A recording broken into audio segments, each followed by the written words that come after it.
A palavra que Deus me deu para esse domingo, pastor Hélio, a gente veio aí de um período longo, de uma série, né? E a gente acostumou a pregar assim, né? A gente prega muito em séries. E isso é uma coisa boa, porque a gente consegue aprofundar um pouco mais nos conteúdos. Mas esse mês de junho a gente vai ficar mais livre um pouquinho, e cada domingo vai ser um domingo novo, uma surpresa, uma palavra diferente. E hoje Deus me levou a pensar e a meditar nos pais da fé, onde Deus começou a obra com o povo de Israel, a partir de Abraão. E eu quero pensar nesses pais da fé, né, Abraão, Isaac, Jacó, pensando neles como fundamentos de uma vida bem-sucedida, pensando neles como fundamentos de pessoas que prosperaram. Eu tenho parado para pensar e refletido muito. A Igreja de Jesus viveu uma polaridade ao longo dos últimos anos, de ou a gente era de uma linha de total autonegação e entendimento, identificação do cristianismo com pobreza, ou a gente ia para o outro extremo, né, que ficou muito conhecido da teologia da prosperidade, que ser cristão era ser rico, era os bens materiais, era evidência de fé. E, sinceramente, eu não me identifico com nenhum dos polos, porque eu acho que a Bíblia não cabe nas nossas polarizações. A Bíblia não cabe nas concepções humanas, no desejo humano de colocar Deus numa caixinha. Eu consigo ver a fé nos dois lados, mas muito maior do que eles. Eu vejo um Deus que esvazia da sua glória e morre em favor daquele que é miserável, daquele que está sem vida, ou seja, um Deus que é totalmente despojado e influencia os seus seguidores a também não ter o coração nas riquezas, porque a Bíblia diz que não é possível servir a Deus e às riquezas. Mas vejo também um Deus que, por exemplo, faz prosperar o seu povo. Fez prosperar Abraão, Isaac, Jacó, Davi, né?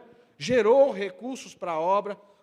Os próprios discípulos de Jesus, o início do movimento, viviam de doações, viviam o texto fala de mulheres ricas que faziam ofertas e doações para sustentar o trabalho. Então, eu sinceramente penso que a gente precisa abrir o entendimento um pouco para entender o agir de Deus além dos paradigmas estabelecidos aí na nossa sociedade. A gente precisa perceber, e eu creio sinceramente, que Deus quer fazer o seu povo prosperar. E quando a Bíblia fala de prosperar, a Bíblia não está falando de dinheiro apenas. Deus quer fazer o seu povo prosperar como indivíduos, como pessoas, como famílias, como homens, mulheres, como povo de Deus. E eu volto para os fundamentos, para Abraão, Isaac, Jacó, e eu queria ter tempo para falar dos três de uma vez só, e não vai dar, porque é muita coisa. Então, eu vou dividir entre agora de manhã e à noite.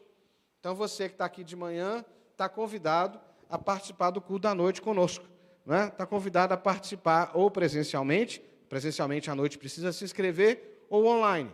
E você que está online também está convidado. E eu quero pensar nesses três personagens bíblicos que são fundamentais para a nossa fé, para a abordagem judaico-cristã da nossa fé. Abraão, Isaac e Jacó. E cada um deles, para mim, representa um fundamento. Abraão, para mim, fala de identidade. Isaac, para mim, fala de revelação. E Jacó fala dos resultados dessas duas coisas. E mistura. Jacó meio que vive uma síntese disso tudo. Identidade, revelação e resultados. Porque para a palavra de Deus, os resultados são muito importantes. Tanto é que quando Jesus chega diante daquela árvore que aparentava estar cheia de frutos, mas não estava, Jesus fica irritado e manda que ela secasse. Porque os resultados são importantes. A Bíblia vai dizer que os frutos dizem de que árvore nós somos. Não é? Pelos frutos os conhecereis. Jesus vai dizer que quem não frutifica não é dele. Que os seus discípulos seriam reconhecidos por produzir muitos frutos. Então, eu quero te convidar a abrir a sua Bíblia comigo em Gênesis capítulo 12, e nós vamos ler apenas alguns versículos e vamos nos referir à história de Abraão ao longo desse processo. Gênesis capítulo 12, o verso 1 diz assim: O Senhor disse a Abrão: saia da sua terra, da sua parentela e da casa de seu pai, e vai para a terra que lhe mostrarei. Farei de você uma grande nação, e o abençoarei e engrandecerei o seu nome. Seja uma bênção. Abençoarei aqueles que o abençoarem e amaldiçoarei aqueles que o amaldiçoar. Em você serão benditas todas as famílias da terra. Partiu, pois, Abrão, como o Senhor lhe havia ordenado, e Ló foi com ele. Abrão tinha 75 anos quando saiu de Harã. Abrão levou consigo a sua mulher Sarai, o seu sobrinho Ló, todos os bens que havia adquirido e as pessoas que lhe foram acrescentadas em Harã. Partiram para a terra de Canaã e lá chegaram. Abrão atravessou a terra até Siquém, até o carvalho de Moré. Nesse tempo, os cananeus habitavam essa terra. O Senhor apareceu a Abrão e disse: darei essa terra à sua descendência. Ali Abrão edificou um altar ao Senhor que ele tinha aparecido. Passando ali para o monte a leste de Betel, armou a sua tenda, ficando Betel a oeste e Ai a leste. Ali edificou um altar ao Senhor e invocou o nome do Senhor. Depois Abrão partiu dali, indo sempre na direção do Neguebe. Que o Senhor fale ao nosso coração, em nome de Jesus. Amém? É bom dizer que Abrão, aqui chamado de Abrão, não é uma pessoa que já conhece a Deus. Ele é um homem que certamente tem temor de Deus, porque quando ele ouve a voz de Deus, ele reconhece. Mas é um homem que está inserido no contexto do politeísmo da sua época. Dos deuses para tudo. Deus para a chuva, Deus para a colheita, Deus para a fertilidade, Deus para isso, Deus para aquilo. Abraão está inserido nesse contexto de politeísmo. Ele é convidado a fazer uma ruptura muito séria, muito firme, de uma fé em muitos deuses para a fé num único Deus só. Quando isso acontece no Novo Testamento, no mundo grego, os cristãos chegaram a ser chamados de ateus, porque na cabeça, eu dei um salto, né, de muitos milhares de anos, na cabeça dos gregos, lá no Novo Testamento, os cristãos eram ateus, porque como é que eles podiam deixar um monte de deuses para crer num Deus só? E é mais ou menos isso que Abrão faz. Deus se manifesta, Deus se revela a Abrão e faz um chamado para ele, e a disposição de Abrão de obedecer, e aqui é Abrão, não é Abraão ainda, é que marca a história desse moço, é que faz dele, depois, ser chamado de pai da fé. A primeira coisa que para mim está em Abrão e que é fundamental para a gente, se a gente quer ter uma vida que avança na direção da plenitude, e aí a gente entende prosperidade como plenitude, como ser pleno em todas as áreas da sua vida. A primeira coisa é que eu preciso entender que a vida é movimento. Que a vida é movimento. E que os processos que me trouxeram até aqui, muitas vezes não darão conta de me levar ao novo estágio que Deus tem para a minha vida. A Bíblia trabalha com o conceito de revelação também gradativa. Eu entendo hoje de Deus, eu vi um pouco, mas na medida que eu caminho na minha relação com Deus, eu vejo melhor, eu aproximo mais, e aí eu posso tomar decisões mais certeiras, mais objetivas, mais assertivas. Então, a primeira coisa que Abraão me chama a atenção é essa disposição de Abraão de entender que a vida e a fé gera movimento. Por isso que Tiago vai dizer depois que a fé sem obras é morta. É por isso que Saul vai perder a unção de rei, e a presença de Deus estava sobre a vida dele, porque ele ouvia a palavra e não deixava que ela entrasse dentro dela. Ele entendeu, viu os princípios revelados na vida de Samuel, por exemplo, e vira as costas para ele. É por isso que o jovem rico sai triste depois de se encontrar com Jesus, porque ele ouve a revelação e ele vira as costas para ela. Porque a experiência com Deus é uma experiência dinâmica, crescente, impactante, mas que precisa gerar movimento na minha vida. Todas as vezes que eu me coloco diante da luz diante da revelação de Deus, e não mudo nada, na verdade, eu estou mudando sim, só que para pior. Todas as vezes que eu olho para a palavra de Deus, eu sou iluminado pela palavra e não me posiciono diante dela, eu morro. Um pedacinho de mim vai morrendo. Pedacinho em pedacinho vai deixando, vai se tornando insensível à revelação da palavra.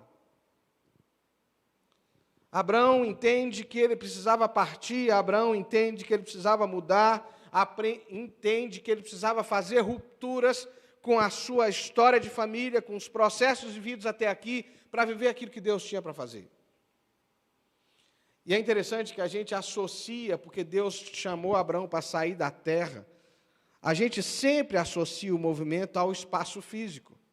Eu preciso mudar de trabalho, eu preciso mudar de cidade, eu preciso mudar de igreja, eu preciso mudar de profissão, eu preciso mudar... Mas não tem a ver com isso. No caso de Abraão, a terra estava muito relacionada, porque estar naquela condição com sua família implicava em se submeter aos deuses da terra. Por isso que ele sai da terra. Mas no nosso caso, não. Mas as reais mudanças que acontecem com Abraão são internas. A principal mudança que vai acontecer, e é por isso que essa primeira parte eu estou chamando de identidade, vai acontecer em quem Abraão é. Ou seja, ele deixa de ser o homem que responde às divindades, à fé, à tradição dos seus familiares, para ser alguém que Deus estava chamando para construir uma nova história. Eu e você precisamos entender que há mudanças que Deus quer gerar, que a palavra de Deus quer gerar em nós, que precisa ter uma correspondência de submissão e de disposição de se mover. É muito difícil para mim, como pastor, às vezes, perceber pessoas que estão expostas à palavra, estão expostas à presença de Deus, mas elas têm uma expectativa mundana e muito humanista de que Deus se adapte à sua expectativa. Não é? E cada vez mais há um desejo de que a igreja se adapte a isso, que a igreja seja a projeção da minha expectativa, que a pregação seja a projeção da minha expectativa. Na verdade, há uma cultura no nosso meio de que tem uma expectativa de ser legitimado. Enquanto, na verdade, a história do povo de Deus é uma história de um povo que é confrontado pela palavra e muda a partir da revelação da palavra. Muda a partir da iluminação, da revelação, da presença de Deus. Se você está aqui, se você chegou até aqui, se Deus te trouxe até aqui, nós honramos o que te trouxe até aqui, mas eu quero te chamar, em nome de Jesus, a abrir os olhos para aquilo que ainda vai acontecer, para os processos novos que Deus quer abrir, para as portas novas, para os princípios novos que eu e você precisamos assimilar. Porque a mudança que Deus gera a partir de Abraão parte dessa disposição de ser maleável, de ser vaso. Tudo que enrijece só muda sendo quebrado. E é por isso que a vida, às vezes, é tão dura conosco, e não por culpa nossa, mas porque a gente vai se fechando para algumas coisas. As mudanças, permanecer maleável, permanecer flexível, permanecer aberto ao movimento de Deus na sua vida, é essencial para que você viva os processos. Ter disposição para aprender, ter disposição para dar passos novos, ter disposição para ouvir coisas novas, ter disposições para inserir hábitos novos, processos novos na sua vida que te levam a resultados diferentes. Porque aquela história já conhecida, né? Que o pessoal atribui a Einstein, eu não sei se é dele mesmo, que dizer que é estupidez repetir os mesmos processos e esperar resultados diferentes. Não dá para você esperar resultados diferentes com a mesma conduta. Então, se eu quero prosperar e ser pleno naquilo que Deus tem para mim, eu preciso me abrir a fazer coisas novas. E pensar caminhos mentais no coração que sejam mais amplos do que aqueles que eu vivi até hoje. Aqueles que são profissionais e entendidos na causa, podem me corrigir depois se eu estiver errado, mas há alguns processos mentais que nós repetimos tantas vezes, que eles se tornam um caminho único. Eu não sei se você já viu um lugar de gramado, uma coisa assim, que passou tanta gente por ali, que fez um caminho no meio da grama. Já viu assim? Né? Na sua casa, não sei se você tem, ou de repente, na rua mesmo, você vê que as pessoas atravessaram tanto num lugar que ali não nasce nem grama mais, porque as pessoas pisaram demais ali e ali pavimentou um caminho. Na nossa mente, às vezes, funciona assim. Há múltiplas possibilidades de saídas, de alternativas, de pensamentos, mas nós fizemos tanta coisa de um jeito, tanto de um jeito, que a gente só consegue enxergar aquele caminho. Os processos depressivos começam assim, alguns deles, nem todos, mas alguns deles começam assim. São frustrações repetitivas, decepções repetitivas, que vão gerando em nós uma expectativa sempre de frustração, sempre de decepção, e a gente vai vivendo aquilo, vai vivendo aquilo. Uma coisa que ilustra bem isso é aquele filminho, aquela animação, acho que chama Divertidamente, é assim, que de repente a mocinha que representa a tristeza saiu derrubando todas as outras áreas e ela começa a dar o padrão. Quando você engessa a sua vida num padrão de resposta, num padrão de expectativa, num padrão de comportamento único, você acaba se condicionando a não ver as outras coisas. Eu contei aqui há poucos dias que eu, durante uma boa parte da minha vida, fui forjado para identificar o pior e estar pronto para resolver o pior. Então, em todo momento, eu estava pronto para ver o pior. Tem que arrumar isso aqui, porque pode acontecer isso. Tem que arrumar aquilo. Eu ainda tenho resquício disso, e quem trabalha comigo não me deixa mentir. Mas eu venho me abrindo para esperar o melhor. Porque eu cresci dizendo que o bom líder tinha que estar pronto para o pior. Mas eu estou aprendendo que o líder excelente está pronto não para o pior, mas ele está pronto para viver o melhor, para construir o melhor, e é atrás do melhor que eu vou. E isso é uma mudança de mente. Precisa mudar o padrão mental, e a palavra de Deus faz isso com Abraão. Deus tira ele daquele contexto e diz assim: vem, eu vou te mostrar uma terra ampla, eu vou fazer a sua família prosperar, eu vou te fazer crescer. Então, admitir esse movimento é fundamental. A história que está por vir, isso é uma outra coisa fantástica na história de Abraão, a história que está por vir é muito maior do que tudo que a gente já viveu até aqui. Quem aqui tem o registro de momentos excelentes no passado? Alguém tem registro de momentos excelentes no passado? Você já viu uma conversa assim, bom era na minha época? Lembra? A gente criticou muito os mais velhos por fazer isso, mas a gente, de vez em quando, se vê fazendo isso. Né? Não, as crianças de hoje não são criança, não. Criança mesmo era na minha época, que a gente brincava, né, na minha cidade, a gente brincava de tico-tico fuzilado. Pula-toco. Os nomes aqui são diferentes. Pé na lata. Quem já brincou de pé na lata aqui? Sabe o que é? Deve ter outro nome aqui. Pé na lata era o seguinte: uma pessoa ia esconder, ficava contando, todo mundo se escondia e ficava uma lata no meio da rua. E aí o que ia procurar, que estava na vez dele, no pique dele, ficava procurando. Só que você podia sair, metia o pé na lata e você estava livre, isento. E se todo mundo chutasse a lata, o pobre que estava procurando continuava no pique para procurar. Né? Esse tico-tico fuzilado era mais ou menos isso. E tinha as casinhas, chegava a determinado ponto, o sujeito que perdia ia para o paredão, e a gente, com uma bola de meia misturada com papel, fuzilava o pobre. Né? Ele ia para o paredão para ser fuzilado.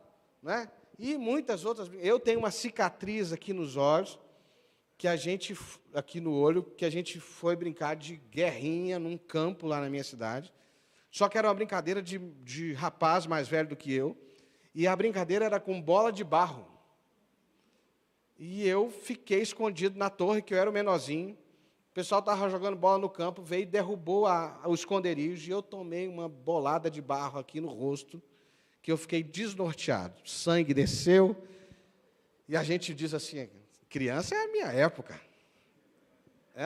Isso aqui é emoção. Ficar dando tiro no computador não tem nada a ver, nem se compara a tomar uma bola de barro no rosto. A gente tem uma ideia de idealizar o passado, sabe? Só que se você for dar uma olhada, meu Deus, o passado não era tão belo assim. Mas a gente idealiza ele, a gente enfeita, coloca firula e tal. Mas sabe por que o passado é tão importante para a gente? Porque foi no passado que nós fizemos grandes conquistas. No passado nós fizemos grandes aprendizados. Mas a história de Abraão diz o contrário. Diz, no futuro Deus vai fazer uma obra maior. No futuro serão benditas todas as nações da terra. No futuro de Abraão estava Jesus. Jesus é descendente de Abraão. Sabe, queridos, nós precisamos ser gratos pelo passado. Mas pessoas prósperas são pessoas que não fizeram seu endereço no passado. Elas celebram o passado, elas vivem intensamente o presente, mas elas estão de olho nas promessas, nos propósitos, naquilo que Deus vai fazer. E isso não significa que eu vou viver do futuro, porque a Bíblia diz que basta o seu dia, o seu próprio mal. Eu vivo o presente, mas eu vivo o presente lançando luzes, promessas, sementes sobre aquilo que Deus vai fazer. Ou seja, eu tenho uma expectativa de dias melhores, eu tenho uma expectativa de conquistas maiores, eu tenho uma expectativa de avanços maiores. Amém ou não? A gente tem que fugir dessa idealização do passado, porque sabe qual é o problema de colocar os melhores dias no passado? O problema disso é que você não pode mudar o passado. Você não pode trazer ele de volta para o presente. E aí você fica se martirizando. Então, o presente está desafiador. Você tem a chance de construir um amanhã diferente. E você decide hoje que os pensamentos de Deus são maiores do que os seus. Você decide hoje que os sonhos de Deus são maiores do que os seus. Você decide hoje que você vai construir uma trajetória para viver um futuro infinitamente melhor e maior do que tudo que você já viveu. Amém ou não? A terceira coisa que me chama muita atenção, e eu vou ter que parar daqui a pouco, porque, como eu disse, tem várias coisas que eu quero compartilhar com vocês, é o fato de que estar debaixo da promessa não te deixa imune de problemas. Entendeu? Se você der uma olhada, o capítulo... Tem duas situações aqui no capítulo 13 e no capítulo 14, que Abraão tem que enfrentar. Uma delas é ter carregado Ló com ele. Deus dá uma palavra para ele, para Abraão. Não sei se você conhece alguém assim. Era para ele. E ele coloca Ló na história. Era para ele e a casa dele. E ele traz o parente. Você conhece alguém que anda com os agregados sempre? Hein? Tem alguém aqui que está sempre carregando os agregados consigo? E agregado não é filho. Né? Agregado é aquele que... Tem gente... Já viu essa história? Tem coisa que é para você. É claro que a bênção na nossa vida vai multiplicar para além da gente e vai alcançar os outros. Mas tem movimentos que você precisa fazer que o agregado, que não é da família, que não é parte, que não está debaixo da visão, não vai conseguir fazer. Tanto que quando chega um momento que Abraão e Ló têm que separar. E aí Abraão chama Ló e diz assim, ô Ló, você quer ficar com... A gente está muito grande para ficar junto. E aí Ló falou assim, então me dá a campina. Ló logo escolheu... Ou seja, em vez de ser grato e dar a terra melhor para Abraão, seu parente, ele pega o melhor lugar. Mas a hora que virou a terra que Ló edificou. Virou Sodoma e Gomorra. Porque Ló estava totalmente desalinhado com a visão e o chamado de Deus para Abraão. Nós amamos todo mundo, mas a gente tem que tomar muito cuidado para não andar com quem está desalinhado e vai te levar para uma outra direção. É tão forte o desalinhamento de Ló, que quando Deus dá a oportunidade de salvar a família dele por causa de Abraão, a mulher de Ló não dá conta de fazer a ruptura, porque apesar da miséria que Sodoma e Gomorra vivia, ela estava presa lá. E ela olha para trás e ela vira uma estátua de sal. E quando as filhas de Ló se dão conta de que a mãe dela não está ali, e não tinha homem descendente para perpetuar a família do pai, elas repetem o procedimento que era comum em Sodoma e Gomorra. Elas embebedam seu pai e têm relações com ele, bêbado, para gerar filhos dele. Percebe? O vírus de desordem que estava em Sodoma estava dentro da casa de Ló. Abraão levou com ele, carregou com ele alguém que estava desalinhado, e é por isso que Deus, chega um momento que Deus diz assim: ei, Abraão, você para um lado e Ló para outro. Porque Ló não ouviu o chamado de Deus, Ló ouviu o chamado de Abraão. É por isso que aqui na igreja a gente tem muita firmeza de que quando você vem para cá, e domingo passado foi um domingo de festa, marcante, especial, a gente acolher pessoas, mas a gente não tem nenhuma pretensão de atrair ninguém para cá pela nossa força, pelo nosso braço, pelo nosso carisma pessoal. Sabe, porque a gente tem clareza que é problema. Quando a gente acolhe as pessoas aqui, a gente quer que elas cheguem aqui por revelação de Deus. A gente quer que as pessoas estejam aqui porque Deus as trouxe, porque elas se sentiram tocadas pelo Senhor, porque elas foram impactadas pela palavra de Deus, pela presença de Deus. A gente dá carinho sim, a gente dá amor sim, a gente dá abraço sim, mas isso é secundário. O mais importante para nós é que você seja atraído pela presença de Jesus, porque se você for atraído pela presença de Jesus, nada tira você do foco. Mas aconteceu com Abraão. Ele é o cara da promessa, ele é o pai da fé, mas ele traz consigo gente que está desagregada. É agregado que já vem desagregado. E depois diz o texto que ele participa de uma batalha, uma guerra de 4 reis contra 5. E se não me falha a memória, essa guerra também tem a ver com Ló. Ló está misturado na guerra também. E Abraão vence a guerra, mas tem uma coisa que Abraão faz que é fundamental para mim, e é um ensinamento para a gente prosperar. A primeira coisa que a gente aprendeu aqui é que, primeiro, a Deus é um Deus que nos chama a um processo de mudança. A segunda coisa é que nós podemos esperar o melhor do futuro. Deus nos leva a esperar o melhor. E a terceira coisa é que eu preciso honrar a Deus nas minhas batalhas. Olha o que diz o versículo 17 do capítulo 14. Nessa guerra, Ló é preso e Abraão precisa intervir. E depois que Abraão vence, diz o texto assim, versículo 17. Quando Abraão regressava, depois de derrotar Querdolaomé e os reis que estavam com ele, o rei de Sodoma foi ao encontro dele no vale de Savé, que é o vale do rei. E Melquisedeque, rei de Salém, trouxe pão e vinho. E era ele sacerdote do Deus Altíssimo, e Deus abençoou Abraão e disse: Abraão, seja abençoado pelo Deus Altíssimo, que criou os céus e a terra. E bendito seja o Deus Altíssimo, que entregou os adversários de você nas suas mãos. E Abraão deu a Melquisedeque o dízimo de tudo. Melquisedeque é um personagem misterioso na Bíblia, porque não tem genealogia, a gente não sabe nem de passado, nem de futuro de Melquisedeque. O que os teólogos vão dizer é que Melquisedeque é um tipo de Cristo, uma representação de Cristo, aquele que representou Deus diante de Abraão. E Abraão entrega o dízimo, ou seja, Abraão reconhece que a vitória dele, que os ajustes que ele tinha que ser feito, que ele teve que fazer, só eram possíveis pela graça, pela bênção dele na vida, pela bênção de Deus na vida dele. Sabe o que Abraão me ensina? Abraão me ensina que eu preciso honrar o Senhor, mesmo nos momentos de desajustes da minha vida.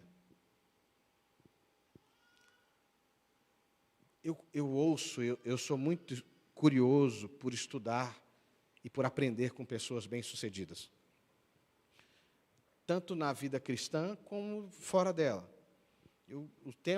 Os tempos livres que eu tenho, às vezes dirigindo de lá para cá, eu estou ouvindo um podcast, eu estou ouvindo alguém que, de alguma maneira, foi impactado por mudanças. Essa semana eu estava ouvindo a história do CEO da Gol, da empresa que eu achava que era só de aviação, mas, na verdade, a filosofia deles é transporte de pessoas. Eles têm empresa de ônibus, eles têm VLT e têm os voos. E o moço estava dizendo de como eles aprenderam com os erros. Outro dia eu estava ouvindo um outro testemunho do CEO da Pets, que é uma empresa grande de pet shop. E ele estava dizendo que ele era grato por ter falido, pela experiência de ter quebrado na primeira experiência profissional dele. Porque aquilo ensinou para ele a não repetir algumas coisas. Eu vejo gente que quer fugir dos seus erros. No sentido de que é negar os erros, os desacertos que você teve na vida. Eu preciso trazer a presença de Deus para o meu momento de frustração. A Bíblia diz que todas as coisas cooperam para o bem daqueles que amam a Deus. Isso não significa dizer que tudo que eu vi foi Deus que mandou. Não, algumas coisas eu procurei com as minhas próprias mãos e com os meus próprios pés. Mas a graça de Deus tem o poder de me fazer tirar proveito até das situações negativas, de aprender com elas, de descobrir princípios, verdades, saídas novas. Para mim, quando você comete um erro novo, e é claro que eu não estou falando de pecado, estou falando de erro de trajetória, ou seja, não havia pecado em ter levado Ló com ele. Há pecado nisso? Você querer o bem para a sua família? Não, mas não foi certo. Entendeu? Não havia pecado nisso. Há decisões que a gente toma que não são necessariamente pecado e são ruins. Não estão alinhadas com aquilo que Deus tem para a nossa vida. Então, o que eu tenho que fazer? Eu tenho que tirar proveito dessa situação. Eu tenho que chamar Melquisedeque, representa Cristo. Eu tenho que chamar Cristo para dentro dessa história e dizer, Senhor, eu quero honrar o Senhor aqui, ó. Eu quero honrar o Senhor por essas batalhas. É isso que Abraão faz. Eu quero honrar o Senhor por essas batalhas. Está aqui, meu primo Ló, meu sobrinho, sobrinho ou primo, me colocou nessa batalha. Mas eu quero honrar o Senhor. Eu quero honrar. Está aqui o dízimo de tudo que eu conquistei. Eu não quero nada que não venha das tuas mãos. Eu quero honrar o Senhor nas minhas batalhas. Você quer prosperar? Preste atenção nos seus desacertos. E aprenda com eles. Preste atenção. Preste atenção nos sinais que a sua vida dá para você, nos sinais que o seu corpo te dá, nos sinais que a sua emoção te dá, nos sinais que o Espírito Santo te dá. Eu tenho um amigo que diz que quando você comete um erro novo, e deixa eu fazer a ressalva, não pecado, tá certo? Pecado tem que arrepender e mudar de vida. Nem todo erro é necessariamente pecado. Às vezes é só uma falta de discernimento e eu tomo uma decisão que não é a melhor. Ele diz assim, quando você comete um erro novo, significa que você está fazendo coisas novas. Ruim é você ficar repetindo o mesmo erro toda hora. Mas quando eu não presto atenção nos meus erros, o que eu faço? Eu os repito. Eu faço tudo errado de novo. Quem já ensinou alguém aqui alguma atividade profissional e aquela pessoa estava carregada de vícios? Hein? Não é? Quem aqui aprendeu a dirigir sozinho e quando foi fazer a autoescola para poder tirar a carteira, o cara teve um trabalho, o instrutor, a instrutora, teve um trabalho incrível com você, porque você estava cheio de vício. Não é? Aprende errado. Não tem ninguém para reparar o erro, então você vai repetindo o erro. Sabe, irmãos, eu tenho muito mais coisas para falar de Abraão, de Isaac, de Jacó. O domingo vai ser pequeno, né? E quem sabe, ao invés de um domingo, a gente prolonga isso por alguns domingos. Mas uma coisa que eu aprendo com Abraão é que o Deus que nós servimos é um Deus que nos chama ao movimento. É o Deus que tem um futuro melhor. E é um Deus que me ensina até nos meus desacertos, até nos meus erros. Desde que eu esteja pronto a crer e perceber que Ele é quem comanda a minha vida e tem promessa para mim. Amém? Faz sentido para você essa palavra? Faz. Então eu queria te convidar a ficar em pé e eu queria fazer 3 perguntas para você. Para você que está online também, se você quiser anotar aí no bloco de notas do seu celular, onde você quiser. A primeira é, será que eu me tornei rígido demais para fazer mudanças na minha vida? Será que eu me acostumei demais com o padrão de vida que eu tenho e eu esqueci que o Evangelho me leva à mudança? Será que eu estou aberto às mudanças mesmo? Que o Espírito e a palavra? Ou eu fico o tempo inteiro mudando o ambiente com a expectativa de que eu mude dentro de mim? Eu vejo gente fazendo isso. Troca de lugar, troca de emprego, troca de roupa, muda o cabelo, troca de tudo, troca de igreja, troca de tudo. Mas daqui um pouquinho ela é a mesma pessoa que era há pouco. Porque as mudanças principais precisam acontecer aqui dentro. É preciso abrir o coração para um nível de mudança mais profundo. Então a pergunta é, eu estou aberto a mover que o Espírito quer fazer na minha vida? A segunda pergunta é, qual é a minha expectativa do futuro? Será que as dores, as decepções, as lutas... Essa semana eu conversei com uma pessoa querida que pode ser até que esteja me ouvindo através do culto online, porque ele me disse que não perde nenhum culto, mas que sofreu uma perda tão significativa nesse tempo de pandemia, que ele ainda não conseguiu estar presencialmente por preocupações as mais justas possíveis. Eu fico pensando em quantas pessoas, nesse tempo de dor, de pandemia, de luta, estão ficando impactadas, traumatizadas por situações que aconteceram, que me impedem de ter um futuro melhor. A gente é bombardeado por más notícias o tempo todo. Lá em casa eu fiz uma opção, sabe? A gente precisa estar informado, mas eu dispenso o aprofundamento da miséria e da catástrofe. Eu me contento com a informação, sabe? Porque não dá. Se você deixar as mídias, porque notícia ruim dá ibope, entendeu, gente? Notícia ruim vende. Esse dia eu estava ouvindo falar que palavrão vende. Você coloca um palavrão na publicação, aquilo faz que aquilo desenvolva. Por isso que fake news bomba. Porque coisa ruim, cresce. Mas nós precisamos ser intencionais para dizer o seguinte: a Bíblia diz, eu é que sei que pensamentos que eu tenho a respeito de vocês.